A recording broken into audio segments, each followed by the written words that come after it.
Welcome back to another discussion video, and of course, it wouldn't be a discussion video without a guest, and I would like to welcome back Sam from Here's What, All Things WWE, and OTB_WWE.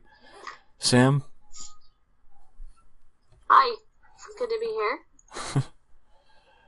It's good to have you back. Thank you for having me. Pleasure as always. So as we discussed off camera, this discussion is focused more on WWE developmental.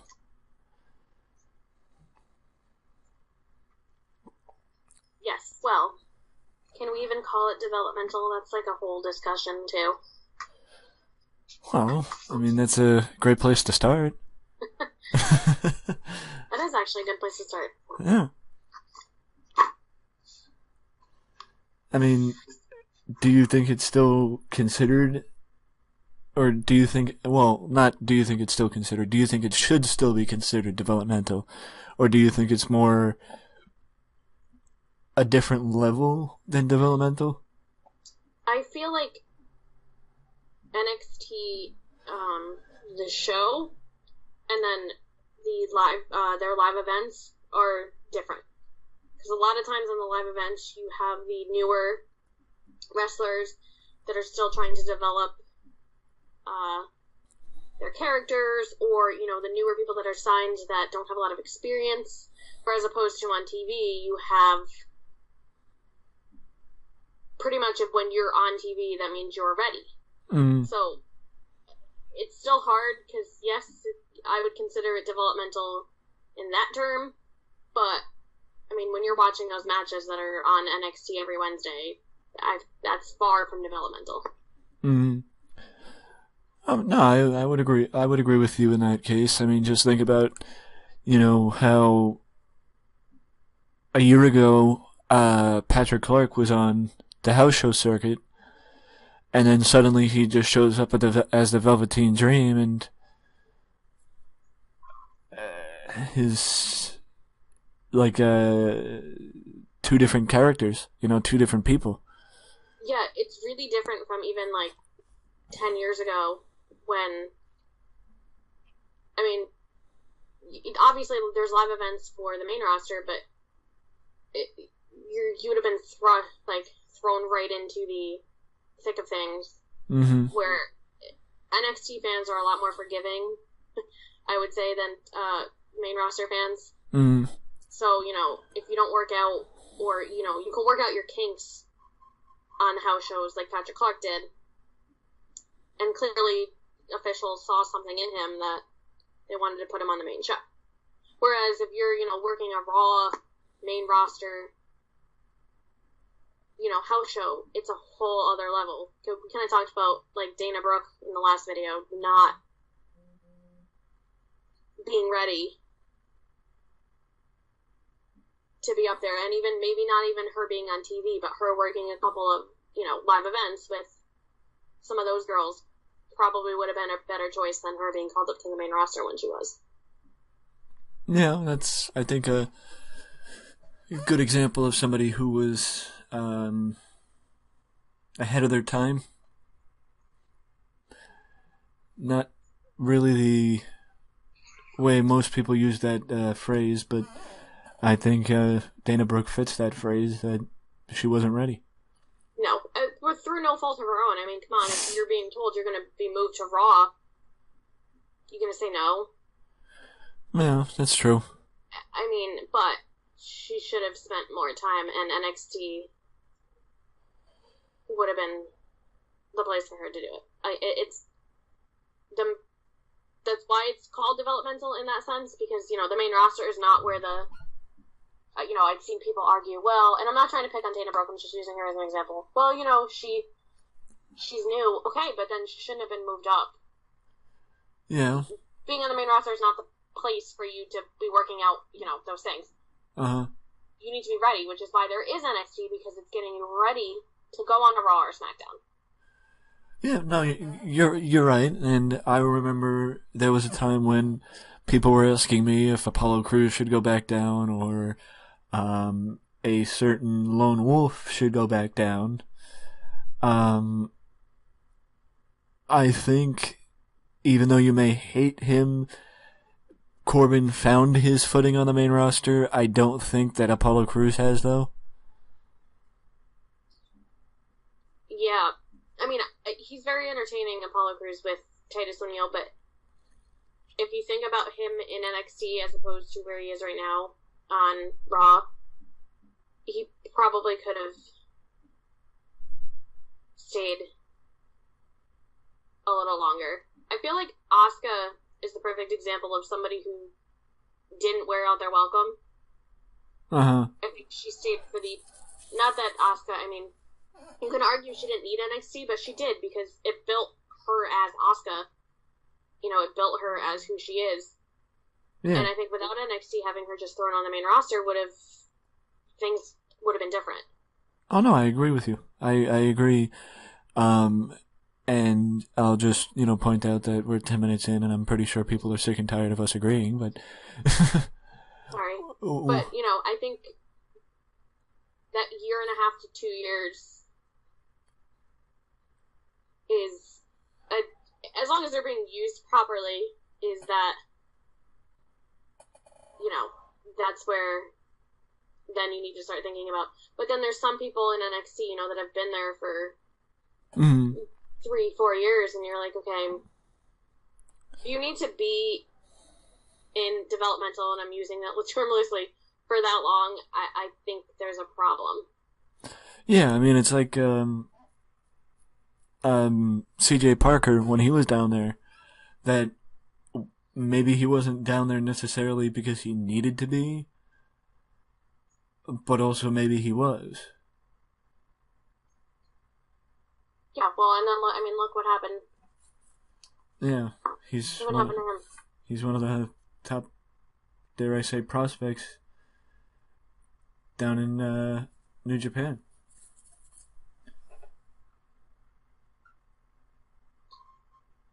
Yeah, it always goes to show you. There's always fans that are going to argue this person shouldn't be down there, they're down there too long, but, like, the Iconics, people were so mad that they didn't get called up. They got called up now, but they're like, why aren't they there? Why aren't they there? I think they came at the perfect time.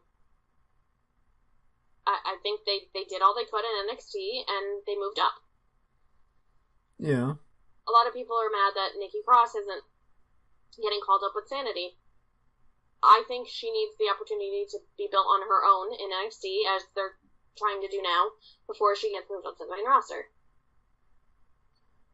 Yeah, it's only going to help her in the long run. Yeah, like Carmella with Big Cass and Enzo. Yeah, look at where Carmella is now.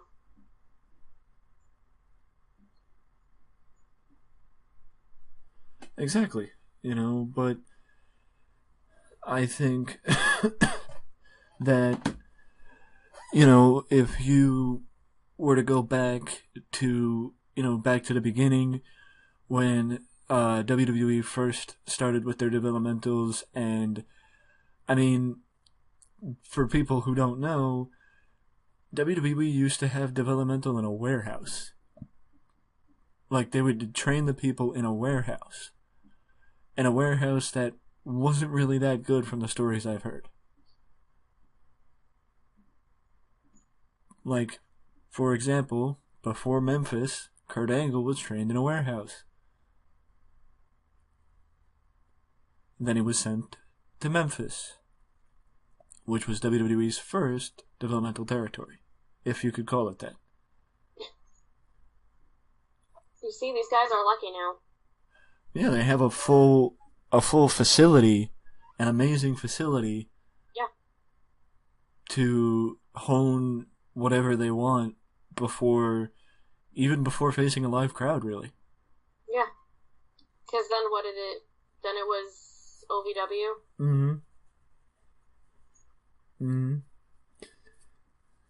Yep. OVW, then I believe it was either DSW or HWA. I think DSW, yeah. And then they went to FCW. Mm-hmm. And all three of them closed. OVW, DSW, and HWA. Well, no. DSW closed, and HWA and OVW severed ties with WWE. They didn't close. Yeah, WW is still around, I believe, but I think they're actually TNA's developmental now. Pretty funny. Yeah. But yeah, they moved to FCW and stayed there for a while. I mean, Seth Rollins started there, Dean Ambrose, Roman Reigns. The current. Sorry. No, go ahead.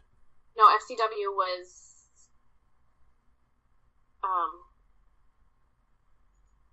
not NXT by any means, but it was slowly starting to become, I think, what Triple H envisioned NXT to be. Mm. Because in many ways, the current crop of main event stars came from FCW. Yeah, Dean Ambrose, Roman Reigns, Seth Rollins. Sheamus, I think, spent time down there. I mean, heck, Titus O'Neil did. I'm not sure about the women on the women's end. I think most of them started with NXT, but I think most of them started with NXT, yeah. Yeah, but I mean, they must have been doing something right. But also, if you look back before really FCW and before, I would probably say, the Shield? WWE really did not do that well with transitioning people from the main roster, from developmental to the main roster. No. I want to say, John Cena, Randy Orton, Brock Lesnar, they were all OVW. Mm-hmm. And, I mean, do you remember Randy Orton's, debut? It was awful. Yeah. It was. I mean, I think most people probably don't even remember it. Yeah, I just remember too much. Well, yeah, unfortunately. Even John Cena. I mean, do we all remember what John Cena used to look like when he was the prototype in OVW? Yeah. I mean, Batista was in that class, and Benjamin, I think. Yes, I believe all of them were all around the same time. And all of them went to SmackDown, too. Yeah. Well, that was a smart decision in that, obviously, Raw is referred to as the A show. And they stayed on SmackDown. I mean, Cena stayed on SmackDown until his popularity started to grow. Technically, Brock started on Raw, but because I think Brock was up first.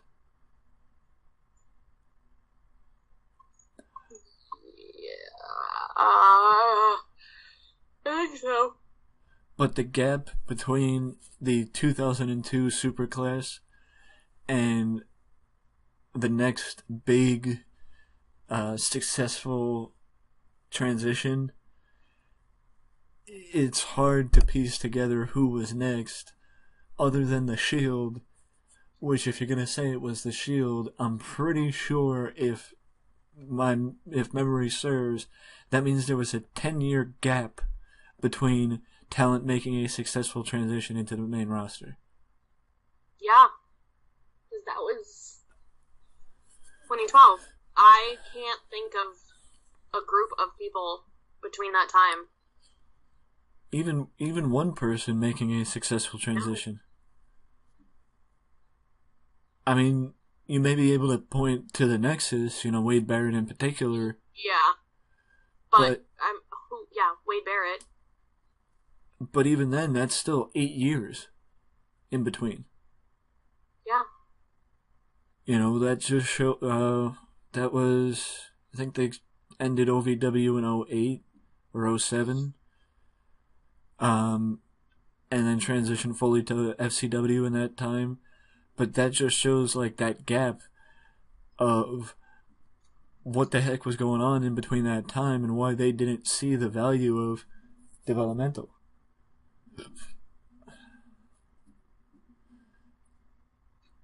I mean, yes, the same could be said for TNA when they had OVW as their developmental, but WWE, you expected more from them because they had it. They were like the first company to have a feeder system. Yeah. I mean, technically ECW was their first feeder system, but that wasn't really a developmental per se. No, that was more of that was a brand. That was the third brand. Well, now, pulling back, would you say NXT is more like an ECW, or would you say it's more like an FCW? Oh, I would say it's more like an ECW. In terms of being treated as a third brand, I definitely think ECW. I definitely think there's too many acronyms here. I definitely think NXT is a third brand in and of itself. Well, there you go. I mean, whole other monster. I agree, but I also disagree because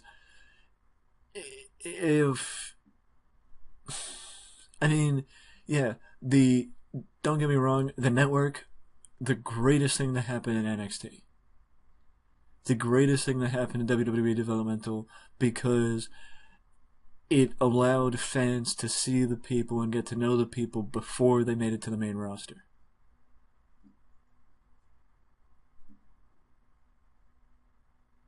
Yeah, because before then, unless you lived in Florida, you really weren't getting access to FCW.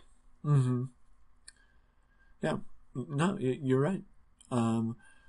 But I also think that there is the negative of there was a time, especially, I don't know if it's still now, I mean, you could speak to this if you agree or not, but there was a time when there were fans who expected that, oh, this guy's big in NXT.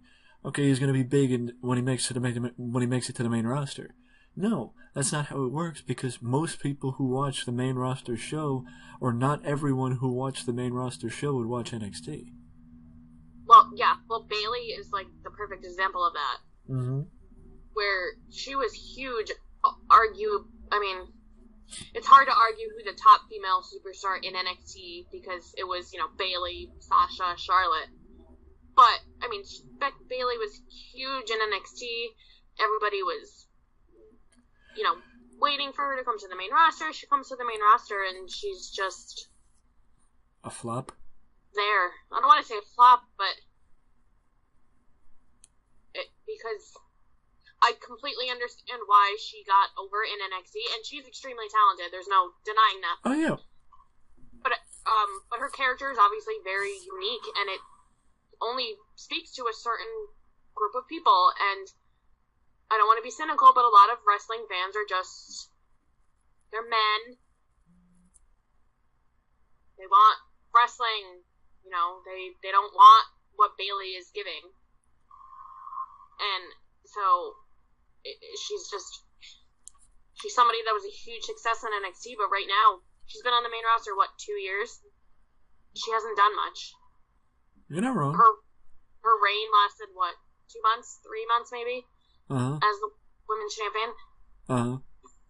And longer than Sasha's. Yeah, all 4 of Sasha's combined. Yeah. But her, it's hard when you have a gimmick like that to transition to the main roster. It's not her fault. Mm-hmm. I don't know what more she could do other than changing things up. Mm-hmm.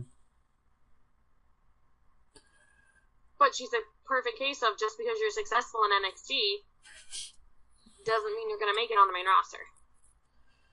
Well, you could also look no further than the tag team version of Bayley and the Ascension. Yeah, they were super dominant in NXT, and now Breezango's best friends. And I have nothing against Tyler Breeze and Fandango. They're super talented and they're hilarious, but when you look at where the Ascension came from as to where they are now, it's really... Now, no, I completely agree, and, that's the problem with WWE's tag team division, that I think, much like managers, for whatever reason, Vince lost faith in tag teams when the last tag team golden age ended with Edge, Christian, and the Dudleys, and Jeff Hardy, and Matt Hardy, and the APA, and all the deep tag team roster that they used to have. When that ended, I think Vince lost faith in tag teams, and the proof is how he books all but maybe 4 tag teams in the company. Yeah. And I know, oh, Vince and blah, blah, blah. No. It's just like with anybody, it's just like when you're critiquing Vince Russo. For him to say he did anything without the approval of Vince McMahon, it doesn't matter the time. The amount of micromanaging that Vince does and the type of person that Vince is, you're not getting anything past him without approval. And to be fair, the Big Cass situation is proof of that Vince still has the final say on everything that goes on. It doesn't matter the show. It's still his company. Yep.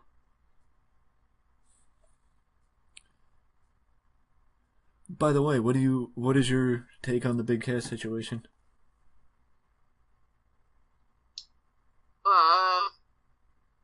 What exactly? He went off script or something, right? Yeah, he went off script and, well, basically, in a way, disobeyed Vince. I just feel like if it was somebody like Randy Orton, he probably wouldn't have cared. Mm-hmm. I guess what I heard is that Cass asked for permission and was told no, and then did it anyways. Which, okay, I get that is kind of disrespectful, but at the same time, sometimes you need to do what you got to do to get ahead. And I would think that Vince McMahon, of all people, would understand that and appreciate it. Well, do you think that if his push may have been a little further along, that he would have not gotten in as much trouble, or do you think that it was like either way he would have? I think either way he would have. Like I said, I mean, I feel like if it was other people, I'm pretty sure John Cena's given free reign to do whatever he wants. So I just think that's how Vince is. I think he wants what he wants a certain way, and if he doesn't get it his way, then he's going to get mad. I think if it was Triple H, it would have been a different story. You're probably not wrong.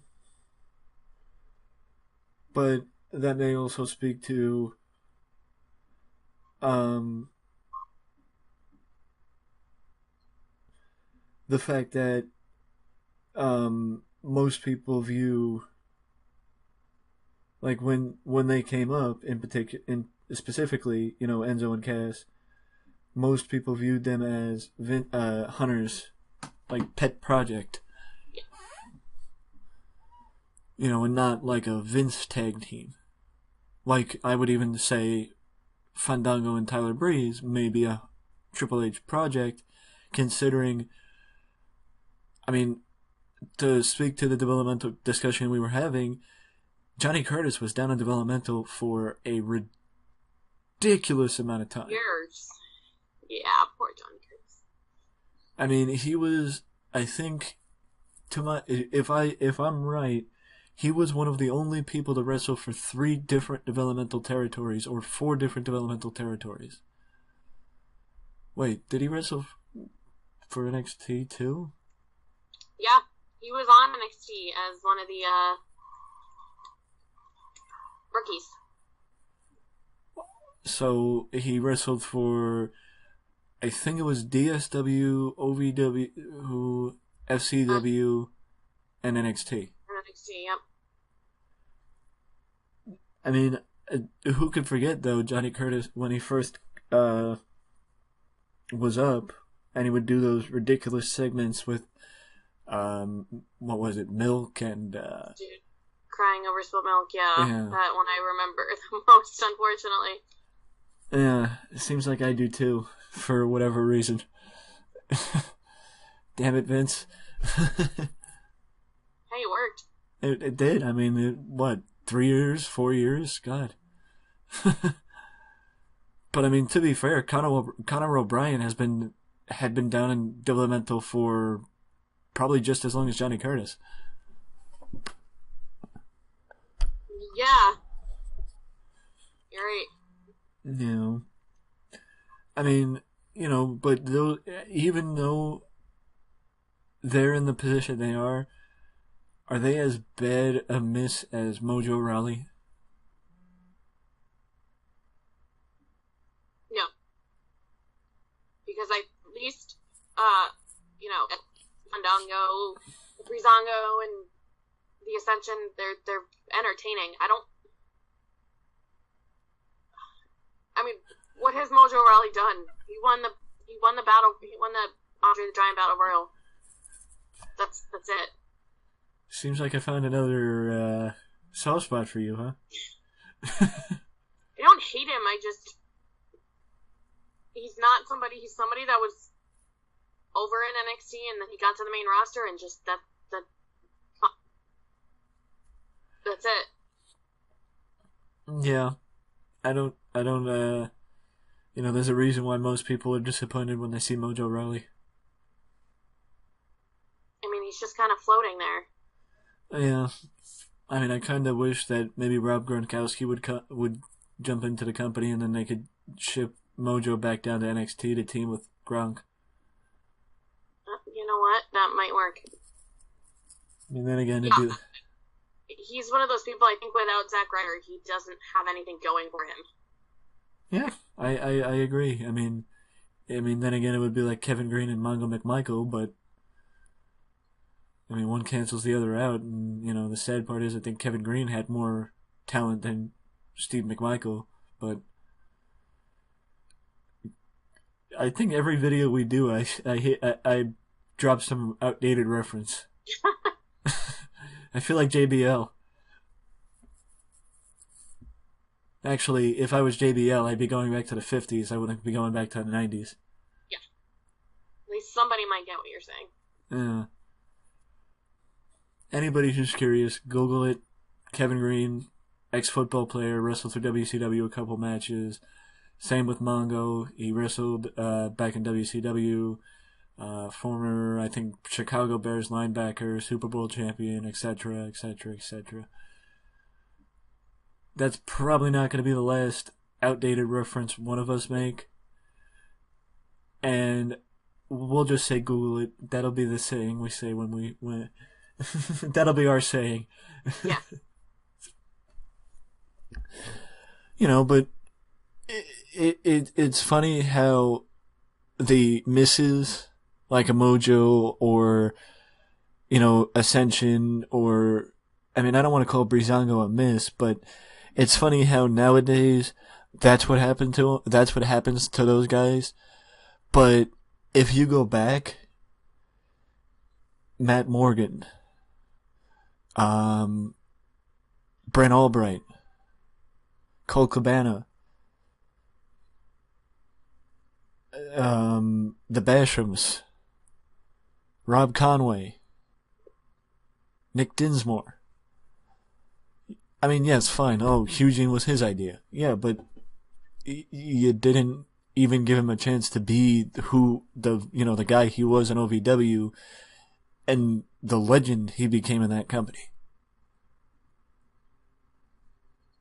Yeah, they were all so super hyped, and then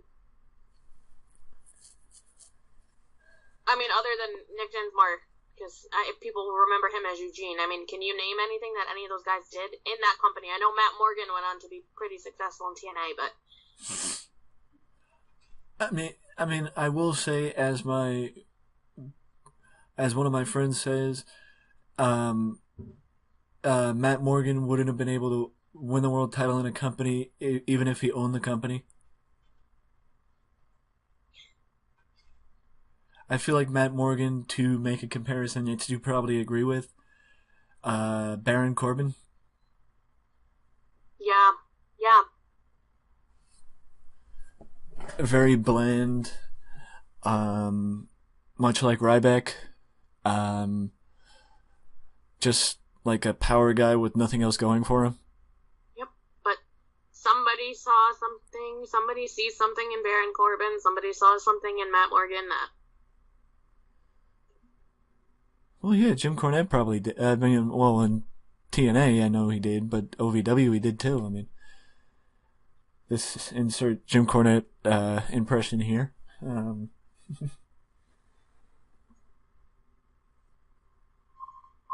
But I mean, I know if you were given the floor to do a shoot on Baron Corbin, you probably could, but you've done that before in the recordings we've done, so.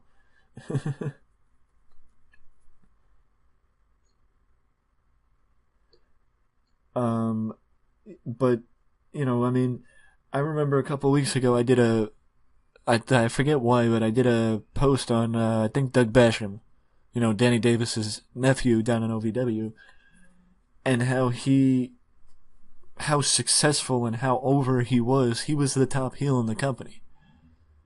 I think he was the top babyface, and then he transitioned to the top heel, and then all of a sudden he just starts getting tryouts on the main roster, and it's all gone. Like, they never gave him, you could say, oh, because I think the Bashams did have short singles runs before they both got released, but they never gave them the opportunity to do what they did in NXT, in OVW.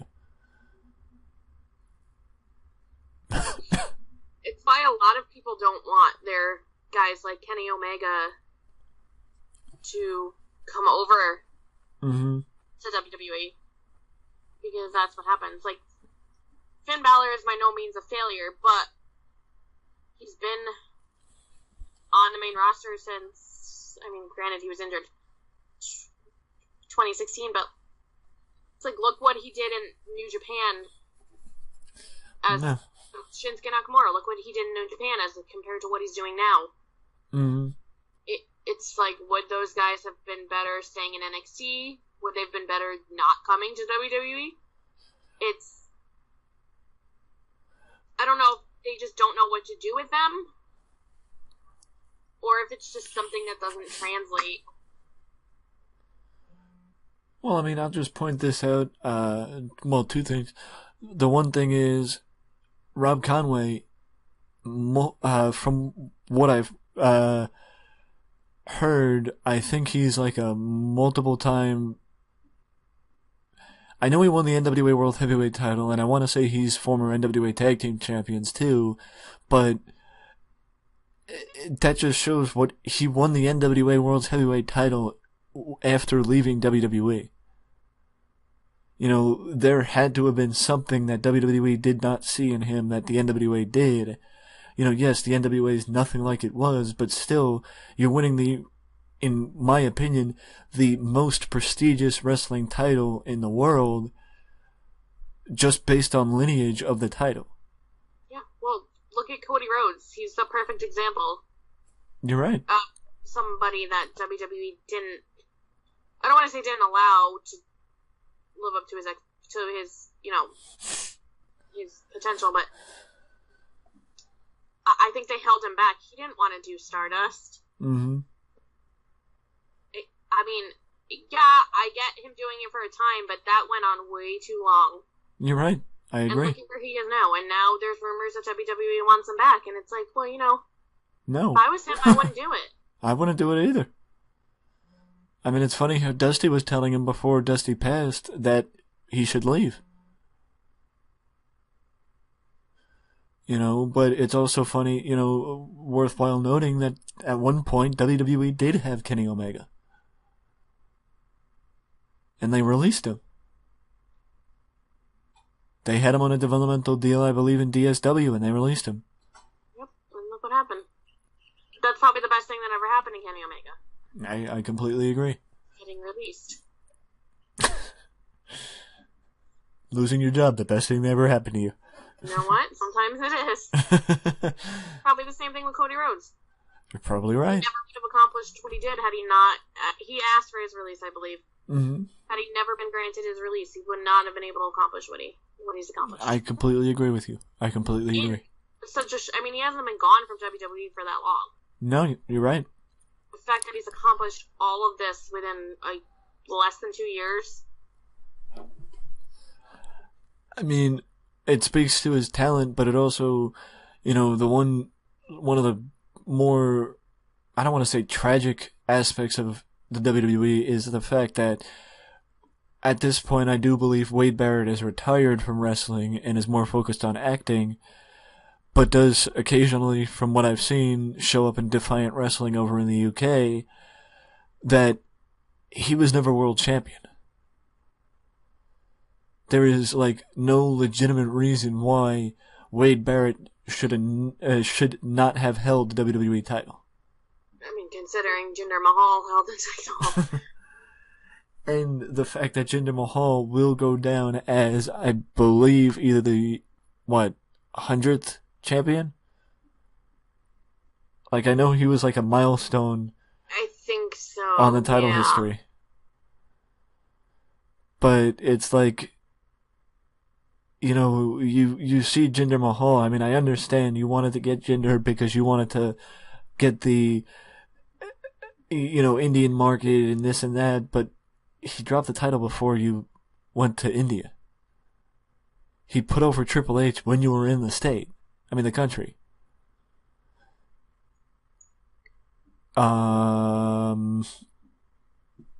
He had a longer reign than The Undertaker, Mick Foley,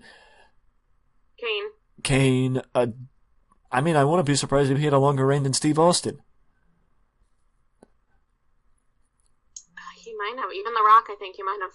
He held that title for 6 months.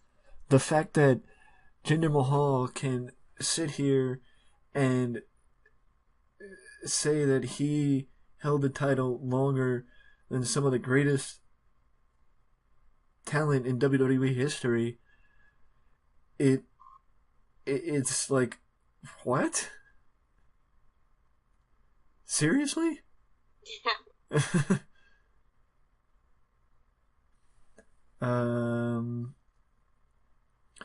Jinder Mahal is ranked number 25 on the overall title reigns with an 170-day reign, beating Edge, Eddie, Roman Reigns, Chris Jericho, Mankind, Batista,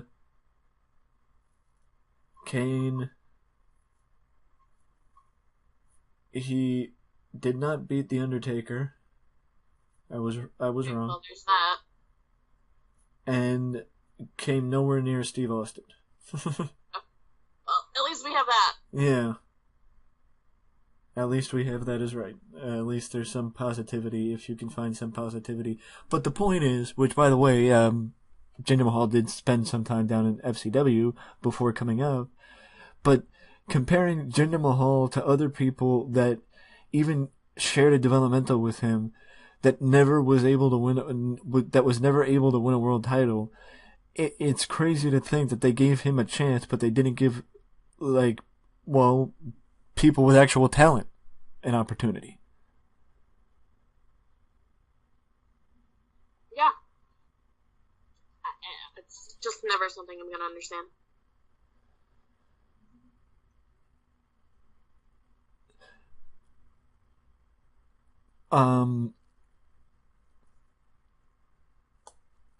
And also, you can also point out, Brian Kendrick spent time in developmental with WWE, as I said, Colt Cabana did too, before getting called up under the god-awful name of Scotty Goldman.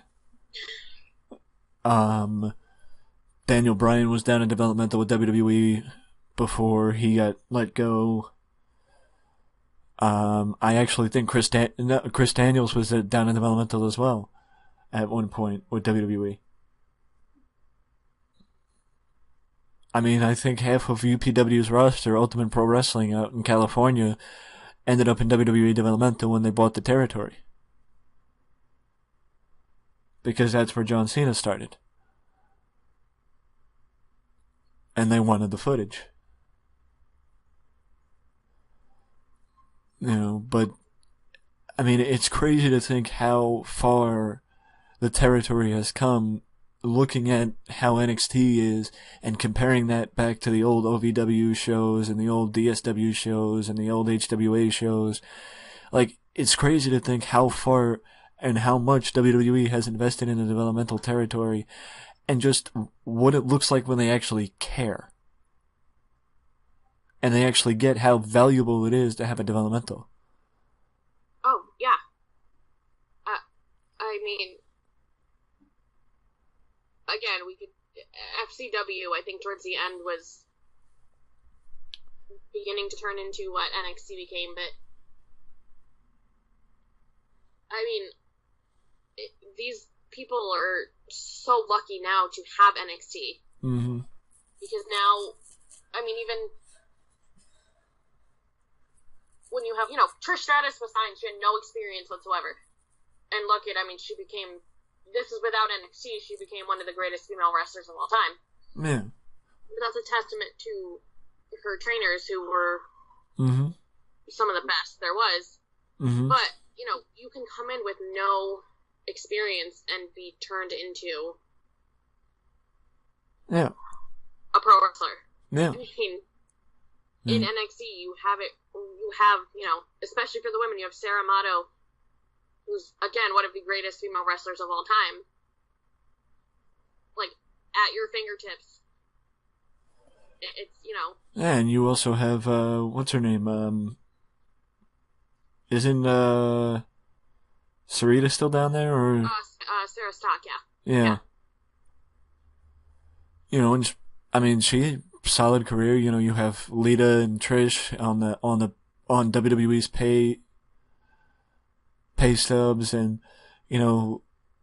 it's that's you actually it's actually good that you brought that up, because that's where I was going next. It's like you read my mind. Because not even factoring in Dusty and his influence over developmental, but Adam Pearce is down there. Shawn Michaels is down there. Steve Corino is down there. We have Matt Bloom is the head trainer now. Matt Bloom. I mean, yes, fine. Oh, Shawn Michaels is the best one. Adam Pearce. Actually, I don't know if Adam Pearce is still down there. I think he might be on the main roster now. Because I think he's an agent on the main roster. Well, I know I've seen him in, the pull aparts and stuff like that on the main roster, so I don't know if he actually does both, but Steve Corino is down there, Shawn Michaels is down there. I mean, Adam Pearce was down there for a time, and Adam Pearce became one of the flag bearers for the NWA in the modern era. You have to have some talent to be able to do that. To carry the prestige of a brand like the NWA. Steve Corino, he's shared the ring with some of the greats in wrestling. And, Shawn Michaels, you have the opportunity to pick the brain of the Heartbreak Kid, and you're not gonna do it. It's like, you have so many learning trees to sit under that even with the facility, that's not even touching how fortunate those people are down there. Yeah, even just sorry, I was looking it up as we were talking. Serena Deeb is down there now, I believe. Mm-hmm. I mean, these are people like, again, yeah, okay, Shawn Michaels. Everybody wants to be trained by Shawn Michaels, but like you were saying, these are people that you would kill to be trained under, and you have it all sitting there at facility. I mean, everything you could possibly think of at your fingertips. You're right. And you have a world class promo facility. You have the ability to practice high flying moves on the mat. The inflatable mat. You have all the opportunity in the world to do what, like, anything you think of, you can try down in developmental, because that's the point of developmental.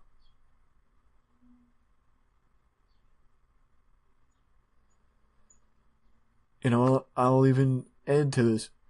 Bob Backlund's on the payroll as under a Legends contract. Eve Torres is on a Legends contract. Paul Ellering, Ric Flair, Ricky Steamboat, Sting, Billy Graham still is, which I'm kind of surprised about. X-Pac. There's, I mean, yeah, people might have their, Sean Waltman might have his critics, but there is no way that somebody can sit there and say Sean Waltman does not know wrestling. No, exactly. He's got his detractors, and a lot of that's his personal life, but, I mean, the 1-2-3 kid, X-Pac, he knows what he's doing. And it's nice to have, all those different types of guys from different backgrounds, because not everybody's the same. So it's just great that it's, you got guys like Sean Waltman. Yeah, and yeah, exactly.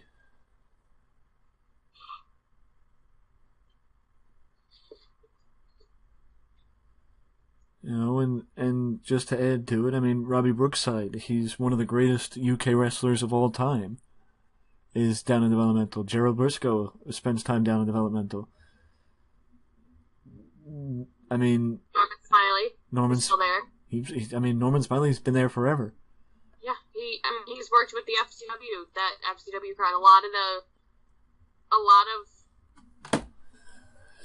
those wrestlers credit Norman Smiley with their success, and he's still with the company.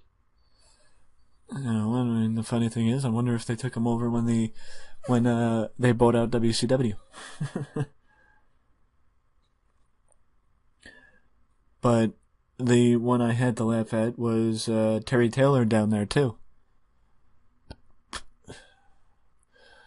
Anybody who thinks Terry Taylor holds a grudge against Vince for making him the Red Rooster, well, there's a reason why most people remember him as the Red Rooster. We're gonna make him a rooster. Because he's so cocky, he's the Red Rooster. He's the cock of the walk. Just look at him, he's a Red Rooster.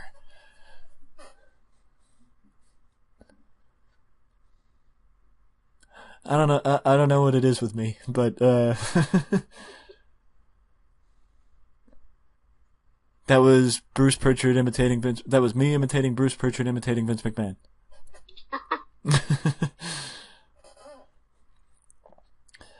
Well, I mean, since I didn't do Jim Cornette, I had to do Vince McMahon. I mean, we could. I mean, it's fair that we could probably talk about all the opportunities afforded to the WWE developmental talent, and the bevy of knowledge that the WWE affords their talent. Listen to me using so many big words. But we're also forgetting, which speaks to his run on the main roster, Bray Wyatt. And his stay in developmental, and how different his stay in developmental was compared to him now on the main roster. Yep, he's another one. Again, I wouldn't call him a flop, but if you look at where he came from in NXT and where he is now, I mean, he's no army tank with a Ferrari engine, but um, he's also not striking fear into anybody leaving them shaking in their boots. Well, now maybe, but before, no. Because him and Matt Hardy, good tag team. So far. Yeah. So far. I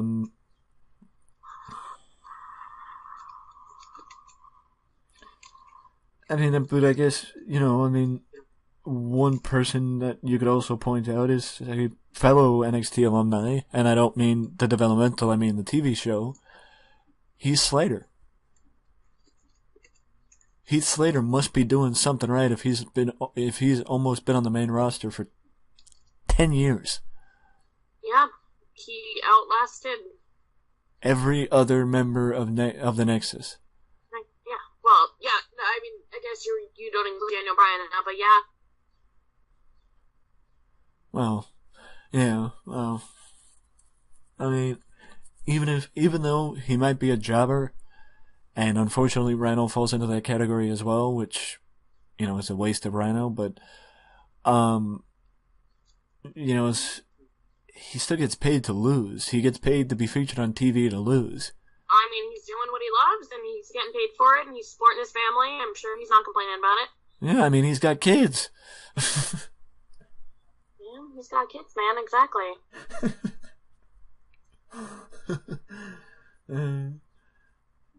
I still remember when he got his butt kicked by Brock Lesnar, and Brock's like, I don't give a damn about your kids.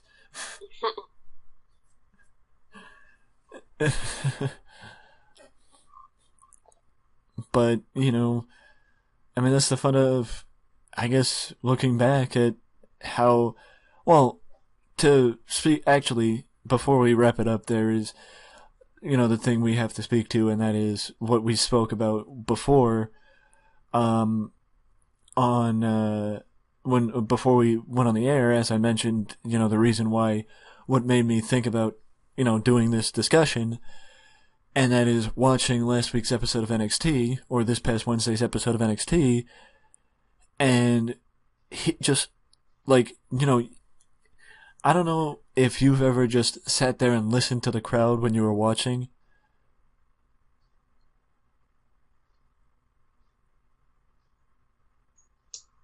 Sorry. No, I mean, I tend to, well, they're pretty vocal, to say the least.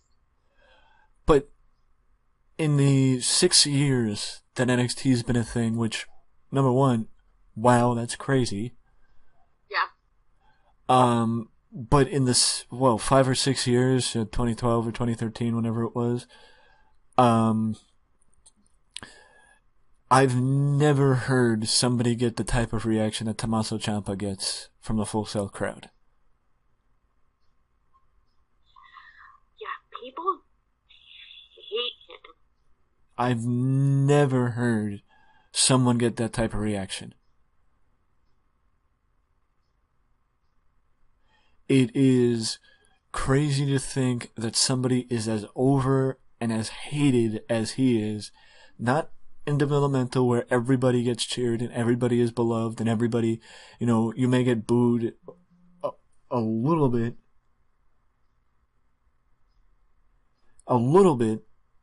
but never to the extent of Ciampa.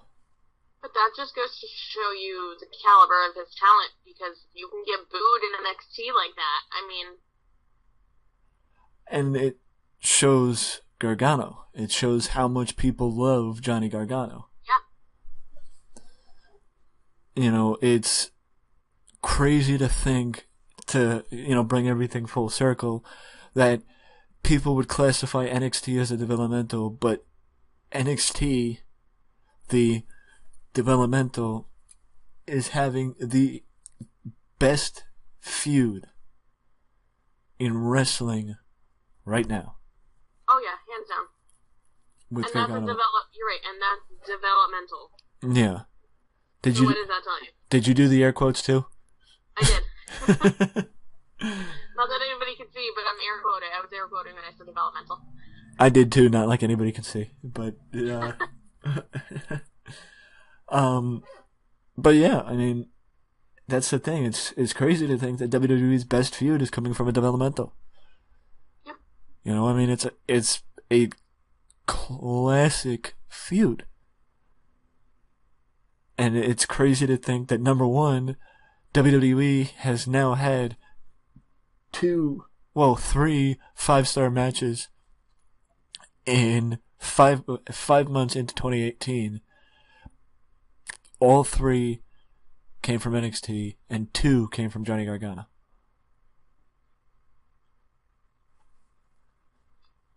I mean, just to show you what NXT has become. This is going to be, even if they're running it at a loss, like I've heard, it's still going to be the best year for NXT yet. Oh, hands down. Because now you're looking to August, and you're looking to the next takeover when Johnny and Ciampa go at it again. And if 45 minutes in New Orleans wasn't enough to settle the score, and wasn't all they could do to each other, wow, am I looking forward to Takeover Brooklyn, I think, is the next one. I believe so. That's SummerSlam weekend. So I can't imagine what they're going to be doing at Takeover Brooklyn 3. You know, I mean, yes, last year we had Okada and Omega, which there is no doubting the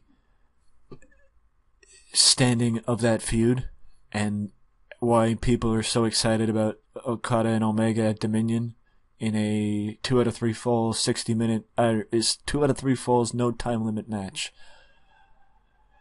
But for those who don't watch New Japan, Gargano and Ciampa, or even 2018, Gargano and Ciampa, 2017, Okada Omega.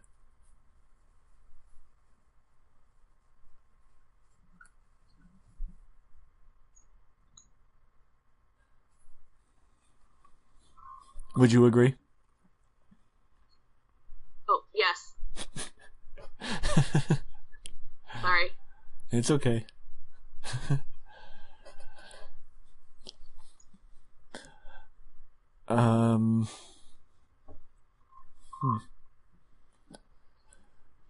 For an off-the-cuff, unplanned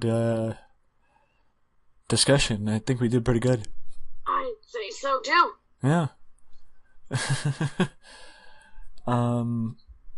Well, I mean, with that being said, I think wrapping it up might be the way we go now, and that it is, if you like the video, if you want to express your opinion on the current status of WWE's developmental, or any flops or missed opportunities you think they have had, it doesn't have to be with NXT. It could be with FCW. It could be with Deep South Wrestling. It could be Heartland Wrestling. It could be OVW. It could be all the way back in Memphis.